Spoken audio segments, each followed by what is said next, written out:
For many, buying a home is their largest investment, but the industry responsible for building thousands of new homes every year is largely unregulated in Texas. Last night, KXAN investigator Kelly Wiley introduced you to families inside one massive Austin subdivision fighting for costly repairs to their home foundations. Tonight, she's hearing from those inside the industry, renewing calls for more oversight for home builders.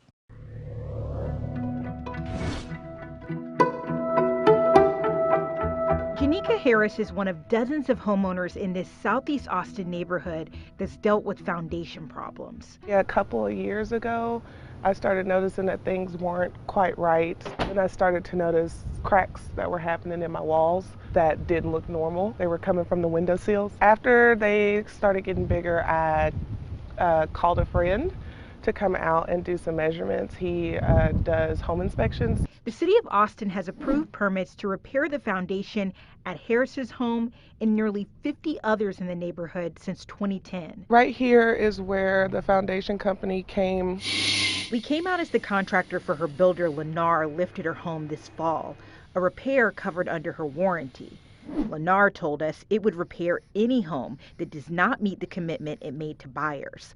But court records show not every homeowner in the subdivision had their repairs covered by the builder.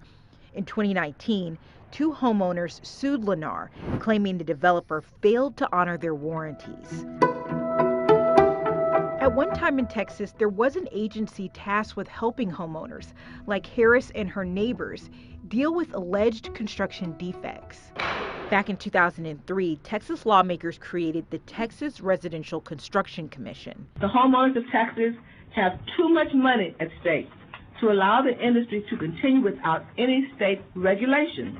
But after only 8 years in operation, it was shuttered by the legislature in 2009 during the sunset review process. Our review found basically a fundamentally flawed system for, quote, regulating builders. The commission was not necessarily a hit with homeowners. The then director of the agency told lawmakers the commission was a way to resolve disputes between builders and home buyers. But some accused the commission of favoring builders and delaying home buyers from filing lawsuits over alleged construction defects. I mean, you have a process without results. You have homeowners who go through a 2-year process and get nothing from your agency because you have no authority, you have nothing to do in trying to force a builder to repair the home. In 2009, lawmakers proposed either fix or get rid of the only state agency overseeing home builders in Texas. If this agency is abolished, both consumers and builders will lose, and the renegade and unscrupulous builders will once again be able to operate in Texas practically unchecked and unregulated. More than a decade after the commission's end, Texas Home Inspector Lewis Brown, who once sat on the commission, says the home building industry is still in need of regulation. Do you think that home buyers are more vulnerable to bad builders because this commission is not there? Yes, I do. I honestly do, because there's no oversight. We need a commission. We need oversight. We need unbiased oversight in our profession.